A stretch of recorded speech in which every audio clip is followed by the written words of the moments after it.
Hello and welcome to video number 2, Product Vendor Checklist.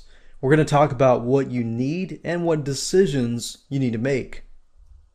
So why gather it now? Make sure to jot all these down as you're going to need it when you set up the product. And it's better to know what you need and what kind of decisions you need to make beforehand so you don't stop, pause, and forget.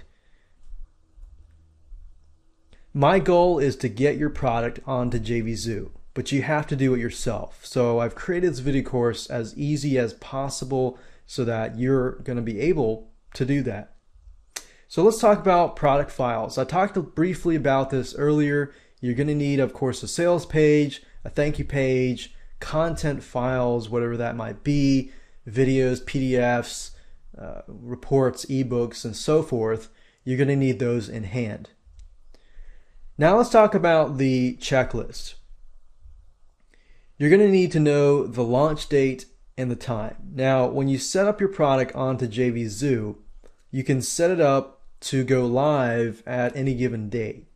So if you have a launch date and launch time, make sure you specify this. Now, for example, if you're going to put your product into the marketplace and you want it to launch at a certain date and time, then this would actually be a good option for you. So if you were to make it live today and you don't want to put it into the marketplace until 10 days later, then you want to specify the launch date and time. You're also going to need the product name. That's pretty self-explanatory. You're going to need to know the currency in your country that you want to be charging.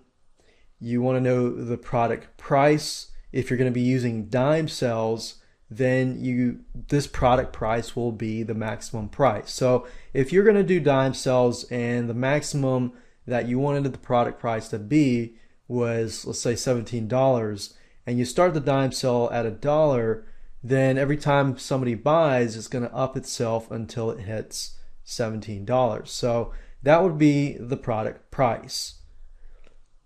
And this is the same with recurring products, one-time products, and so forth. Commission percentage for affiliate program is basically what do you want to give people in terms of the percentage for your affiliate program. So if I sell your product and your product is $100 and you give 50%, then I get $50. If it's 75%, then I get $75. So that's the commission in relation to the affiliate program. And obviously, if you don't have an affiliate program, then you won't need to specify this. But it would, in fact, not be very wise not to add an affiliate program. Now, if your product is a subscription, then you can listen to this. Otherwise, you can fast forward to the next slide. So if you're charging, let's say, $17 a month, or you have a high ticket product that, let's say, is $497, or let's say $1,000, and you can break it up into different payments. Let's say you know that for a fact somebody's not going to pay $1,000 up front, but if they could afford it, they would pay $100 or $200 a month. That would be an option there. So if you go this route, this is an option. So it applies to recurring products and payments for high ticket items or low ticket items if your audience are unable to pay a certain amount.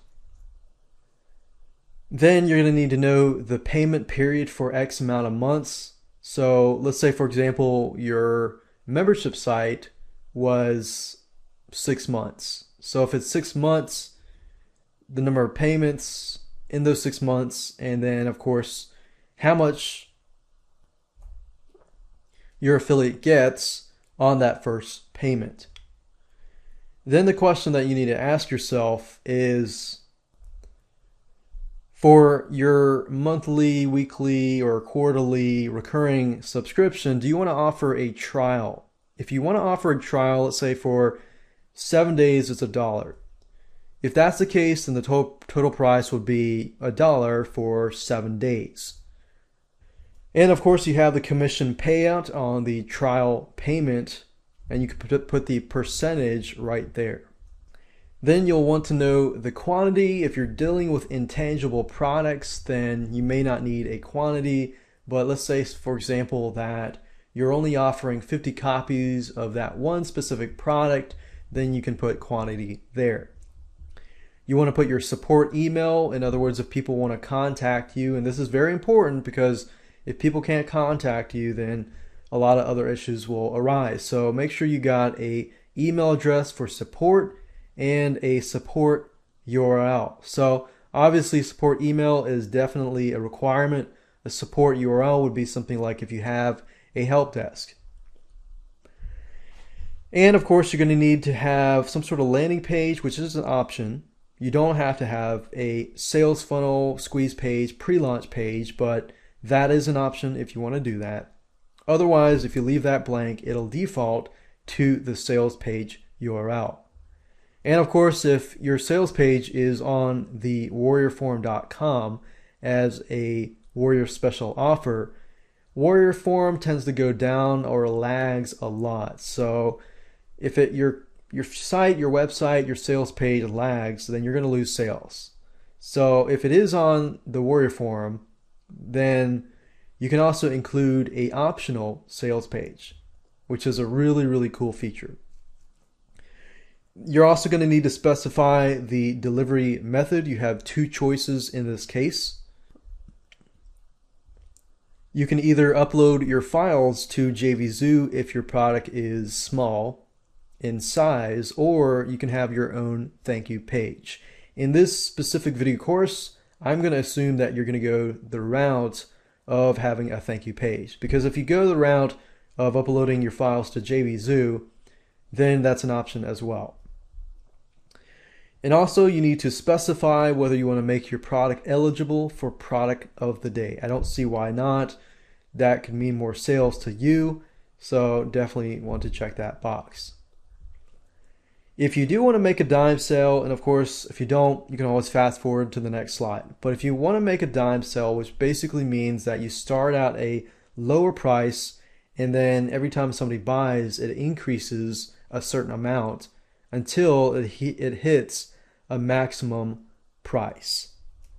So you're going to need to know the starting price. You're going to need to know how much it increases by for every sale. So if the start price is at $1 and the end price is at $50, and I could do something like it increases 10 cents or even 5 cents for every 3 sales or for every 1 sale.